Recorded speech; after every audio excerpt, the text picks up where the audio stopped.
15 दिसंबर 2022 Allahabad high court की Lucknow bench ने साल 1991 के एक मामले में 43 पुलिस वालों को सजा सुनाई।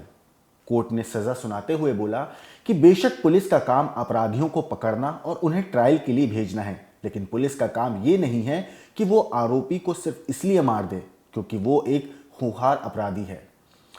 अदालत ने यह भी कहा कि पुलिस ने वही किया जो करना जरूरी था, इसीलिए ये हत्या नहीं बल्कि गैर इरादतन हत्या के दायरे में आएगा। यह मामला है साल 1991 का, जब पीलीभीत में एक फेक एनकाउंटर हुआ था और अब 31 साल के बाद इस मामले में पुलिस के अलग अलग अधिकारियों को 7 साल की जेल की सजा हुई और 10-10 हजार रुपये जुर्माना हुआ। तो चलिए आज बताते हैं आपको कि आखिर पीलीभीत वो फेक एनकाउंटर केस था क्या। दरअसल उत्तर प्रदेश में 31 साल पहले 12 से 13 जुलाई की दरमियानी रात थी और जुलाई 1991 की उस रात को पीलीभीत जिले में 3 फर्जी एनकाउंटर हुए थे। इसमें 10 सिखों की हत्या की गई थी। अब पुलिस ने इन्हें खालिस्तानी आतंकवादी बताया था। हालांकि उस एनकाउंटर पर जब सवाल उठाए गए तो मामला सुप्रीम कोर्ट पहुंचता है, जहां सुप्रीम कोर्ट ने 15 मई 1992 को इस एनकाउंटर की सीबीआई जांच के आदेश दिए।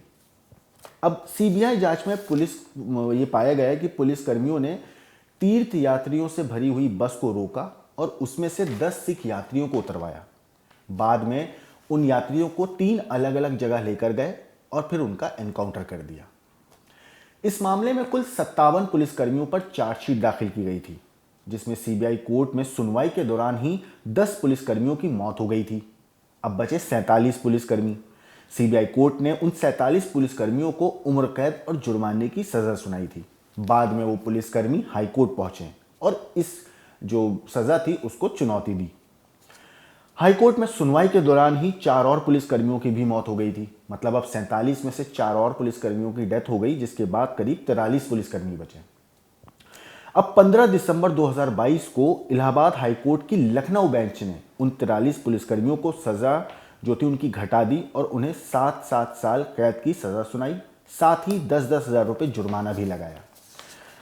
मगर आखिर वो पुलिस की थ्योरी क्या थी जो उन्होंने पूरी दुनिया को बताई थी जुलाई 1991 की रात एनकाउंटर के बाद? पुलिस ने अपनी एफआईआर में दर्ज किया कि इन सभी 10 सिखों को ये सभी 10 सिख जो हैं वो आतंकवादी हैं। साथ ही आरोप भी लगाया कि पहले इन्होंने फायरिंग की, जिसके जवाब में पुलिस को भी गोलियां चलानी पड़ी। पुलिस ने इस मामले में पीलीभीत जिले के 3 पुलिस थानों न्योरिया, बिलसांदा और पूरनपुर में एफआईआर दर्ज की थी। उस एफआईआर में आखिर लिखा क्या था पुलिस ने? तो आपको बताऊं कि न्योरिया थाना में जो दर्ज एफआईआर हुई थी उसमें लिखा गया कि 12-13 जुलाई की दरमियानी रात को पुलिस को शिकायत मिली। इसके बाद पुलिस की टीम ने महोफ जंगल के धमेला कुआं पहुंची। एफआईआर के मुताबिक ये भी लिखा गया कि तभी 5-6 सिख उनकी तरफ बढ़ रहे थे। उन्होंने गोलीबारी शुरू कर दी। इसके जवाब में आत्मसुरक्षा में पुलिस ने गोलियां चलाई और फिर उसके बाद मुठभेड़ हुई और मुठभेड़ में 2 सिख चरमपंथी वहां से भाग गए। फायरिंग रुकने के बाद पुलिस ने 4 लोगों के शव को बरामद किया।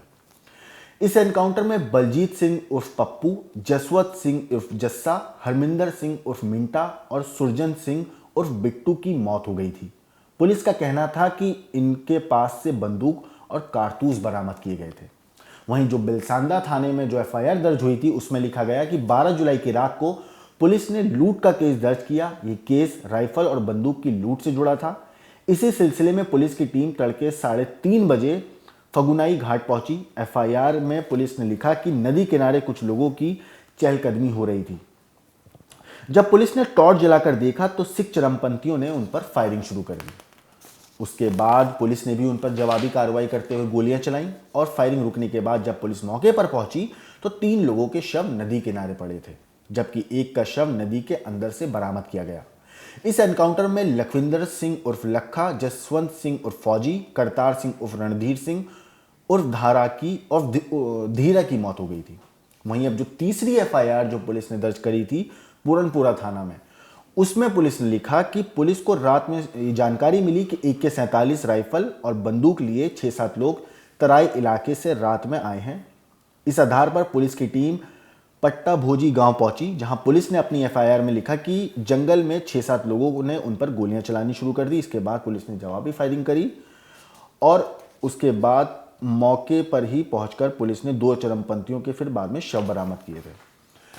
पुलिस ने 3 एफआईआर दर्ज करी 3 अलग अलग थानों में, लेकिन तीनों में कहानी सेम थी कि पुलिस पहुंचती है और उन पर फायरिंग होती है। बहरहाल जब सीबीआई ने अपनी जांच करी तो सीबीआई ने जांच में पाया कि इस एनकाउंटर पर जवाब सवाल उठे तो सुप्रीम कोर्ट ने फिर सीबीआई जांच के आदेश दिए। इस मामले में जब सीबीआई ने लखनऊ में 3 अलग अलग एफआईआर दर्ज करी, सीबीआई ने भी फिर जांच में पाया कि 12 जुलाई 1991 को एक यात्री बस पटना साहिब और कुछ दूसरे धार्मिक स्थलों की तीर्थ यात्रा पर से लौट रही थी। इस बीच बस में 24 यात्री सवार थे। 12 जुलाई की रात को पीलीभीत के पुलिसकर्मियों ने बस को रोका और उससे 10 सिख यात्रियों को जबरदस्ती उतारा। इसके बाद उन 10 सिख यात्रियों को नीले रंग की एक मिनी बस में बिठाया, जिसमें पहले से ही 8-10 पुलिस वाले बैठे हुए थे। सीबीआई जांच के मुताबिक उन सिखों को मिनी बस में बैठाकर घुमाया गया अलग अलग जगह। फिर देर रात जब हो गई तो उन्हें 3 अलग अलग ग्रुप में बांट दिया। उन पुलिस वालों उन सिख यात्रियों को बाद में उन्हें न्योरा, बिलसांदा और पूरनपुर में ले जाकर फर्जी एनकाउंटर किया और उनको मौत के घाट उतार दिया। बाद में ये दिखा दिया कि ये सारे के सारे लोग जो हैं खालिस्तानी आतंकवादी हैं।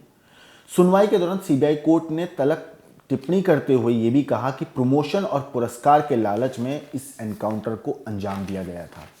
मगर अब करीब 31 साल के बाद उन 57 पुलिस वालों में से 43 पुलिसकर्मी जिंदा हैं, जिन्हें कोर्ट ने 7-7 साल कैद की सजा सुनाई और 10-10 हजार रुपए जुर्माना भी लगाया।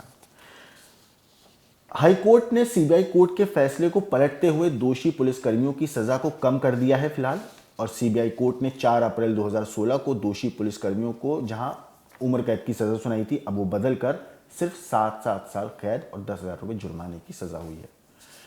यूपी में इस तरीके का ये फेक एनकाउंटर काफ़ी चर्चा का मुद्दा बना हुआ था, और अब 31 साल के बाद जो लोग मारे गए थे उनके परिवार के रिएक्शंस आए हैं, जो हम आपको क्राइम तक पर उनकी अलग अलग रिएक्शन की वीडियो दिखाएंगे।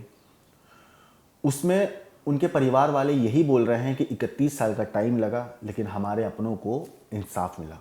इस कहानी के ऊपर आपका क्या कहना है? पुलिस के इस फेक एनकाउंटर के ऊपर आपका क्या सोचना है? हमें कमेंट करके ज़रूर बताएं।